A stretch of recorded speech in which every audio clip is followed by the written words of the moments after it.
नहीं क्या समझा और कहा जाओ सोने में तुम्हारा वास होगा, स्वर्ण में तुम्हारा वास होगा।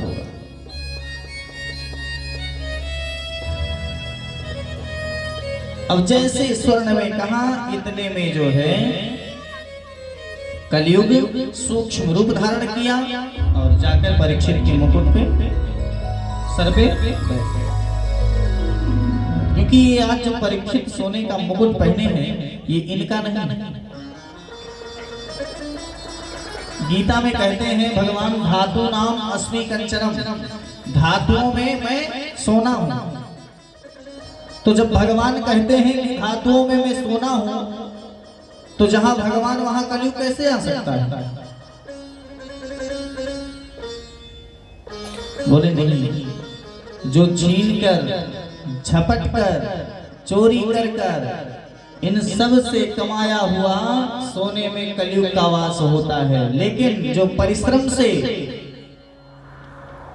कमाया हुआ सोने में कलयुग का वास नहीं होता, उसमें भगवान का वास होता है। और आज यह जो मुकुट परीक्षित पहरे हैं, यह मुकुट जरासंध का है।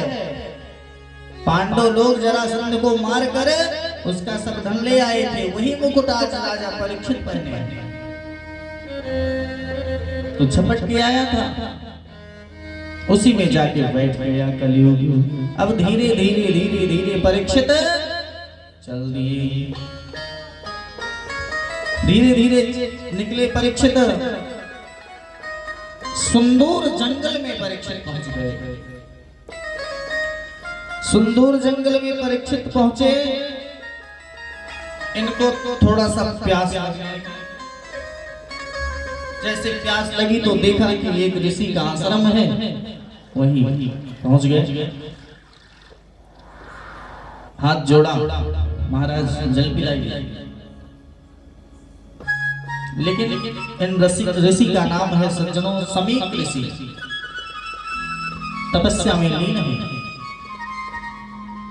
परीक्षित बार बार याचना करने लगे, महाराज जी जल पिलाइए, जल पिलाइए। लेकिन किस संत की आत्मा तो अंतर्मुखी हो गई थी, कोई जवाब नहीं आया। दो चार बार परीक्षित को गुस्सा आ गया। आज तक परीक्षित को गुस्सा नहीं आया था। परीक्षित को गुस्सा आ गया और कहते हैं महात्मा जी जल पिलाओ, मैं परीक्षित बोल रहा हूं। लेकिन जब कोई बात आवाज नहीं आई तो परीक्षित ने डांट कर कहा, अरे मेरे ही राज्य में रहते हो और मुझे जल नहीं पिलाते। बगल में एक सांप पड़ा था, अपने मरा हुआ सांप, अपने बाण से ऐसे सांप को उठाया और सांप को उठा करके समीक ऋषि के गले में डाल दिया। परीक्षित जी चले गए। परीक्षित जी इधर चले गए। इधर थोड़ी देर बाद समीक ऋषि के पुत्र श्रृंगी ऋषि का आगमन हुआ। श्रृंगी ऋषि का आगमन हुआ। श्रृंगी ऋषि ने देखा कि मेरे पिता के गले में मरा हुआ सर्प। श्रृंगी ऋषि क्रोधित हो गया। ये उत्तंडता किसने की? कौन ऐसा साहस किया मेरे पिता श्री के गले में मरा हुआ सर्प डाल दिया? छोटे छोटे शिष्य थे, सभी ने बताया, अरे गुरुदेव परीक्षित आए थे और पिताजी से जल की याचना कर रहे थे, कोई जवाब नहीं मिला, इसलिए उन्होंने किए। अरे परीक्षित को इतना घमंड हो गया है अपने राजा होने का। तत्काल समीक ऋषि ने अपने कमंडल से जल निकाला और हाथ में जल लिया और श्राप दे दिया कि आज के 7वें दिन जिस सांप को परीक्षित ने मेरे पिता के गले में डाला है, इसी के पूर्वज तक्षक सर्प आज के 7वें दिन परीक्षित को डस लेगा और इसकी अकाल मृत्यु हो जाएगी। वाणी रूपी वज्र को चला दिया। परीक्षित अपने महल में पहुंचे। जब अपने महल में परीक्षित पहुंचे, मुकुट को जैसे निकाल कर रखा, इतने में उन्हें सुधि आई, अरे ये मैंने क्या कर दिया, एक ऋषि के गले में मरा हुआ सर्प डाल दिया। अरे राम, ये तो मैंने बड़ा घोर अपराध कर दिया, क्या करूं अब, कहां जाऊं। रोने लगे, चिल्लाने लगे परीक्षित। इधर थोड़ी देर बाद समीक ऋषि का आंख खुला।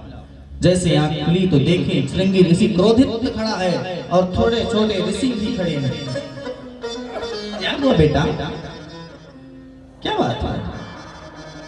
अरे पिताश्री, आपके गले में परीक्षित ने मरा हुआ सर्प डाल दिया, और पिताश्री मैंने उन्हें श्राप भी दे दिया है कि आज के 7वें दिनों से उनको तक्षक सर्प डस लेगा और उनकी अकाल मृत्यु हो जाएगी। उनको राजा होने का बड़ा अभिमान है। समीक ऋषि ने कहा, अरे श्रृंगी, क्या तुमने, परीक्षित हमारे राजा हैं। बेटा, हम संत हैं, यदि हमें कोई 4 गाली दे तो हमें उसके भी भलाई की बात सोचनी चाहिए, और हमें यदि कोई फूल का हार पहनाए तो उसके भी भलाई की बात सोचनी चाहिए। क्यों? क्योंकि हम संत हैं और हम उनकी राज में रहते हैं। पुत्र, ये आपने अच्छा नहीं किया, ये क्या कर दिया आपने?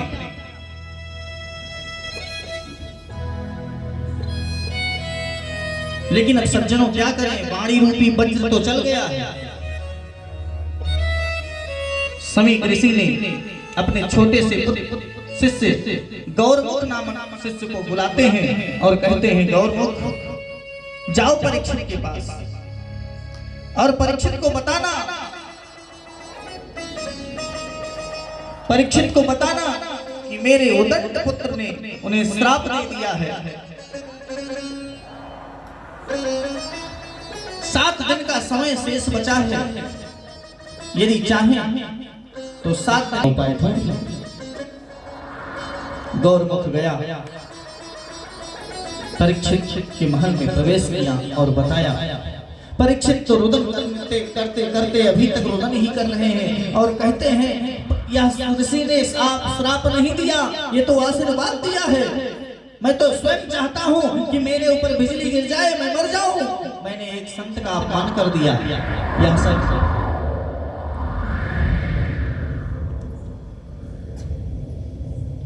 आज सज्जनों, गौरमुख जैसे बताया कि आपके पास 7 दिन का समय है, यदि आप चाहें तो अपनी मुक्ति करा सकते हैं, मुक्ति का उपाय ढूंढें।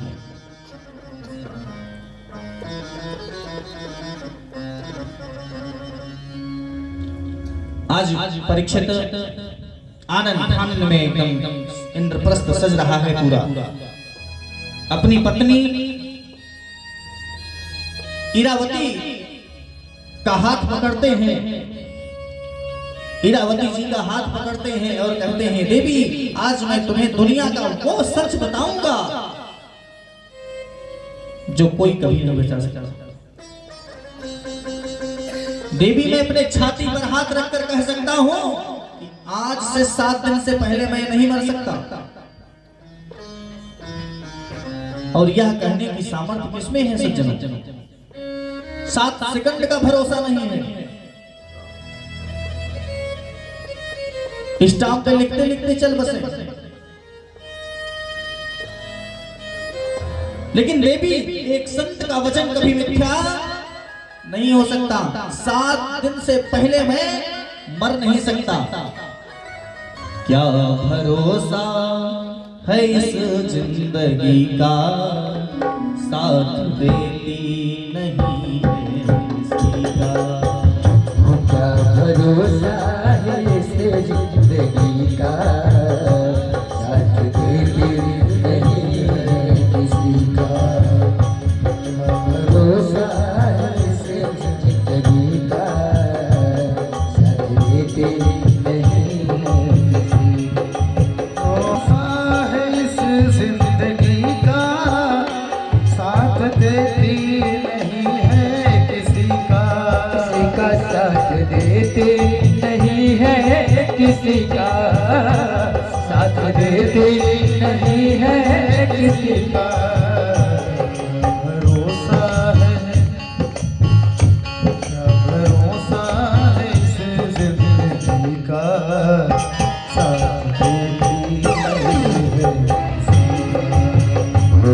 भरोसा है इस जिंदगी का, साथ देते नहीं है किसी का।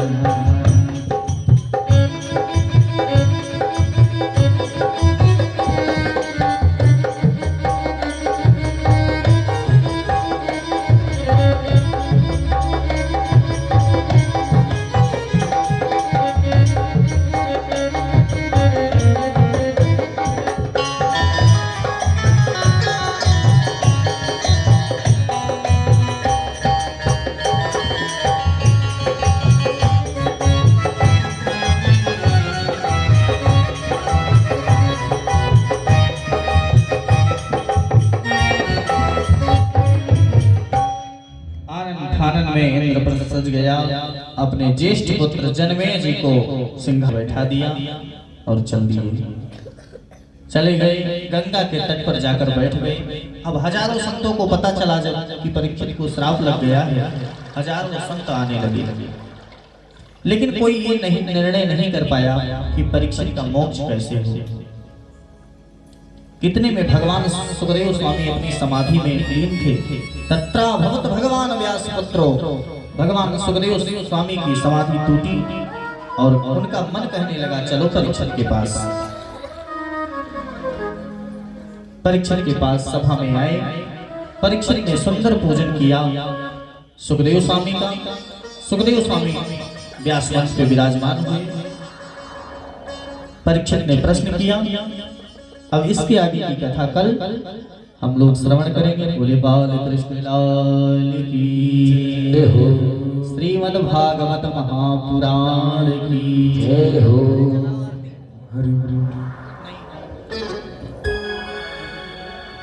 समस्त भक्तजन अपने अपने स्थानों पर खड़े हो जाएं और सुंदर भागवत जी की आरती करें। हरि ओम।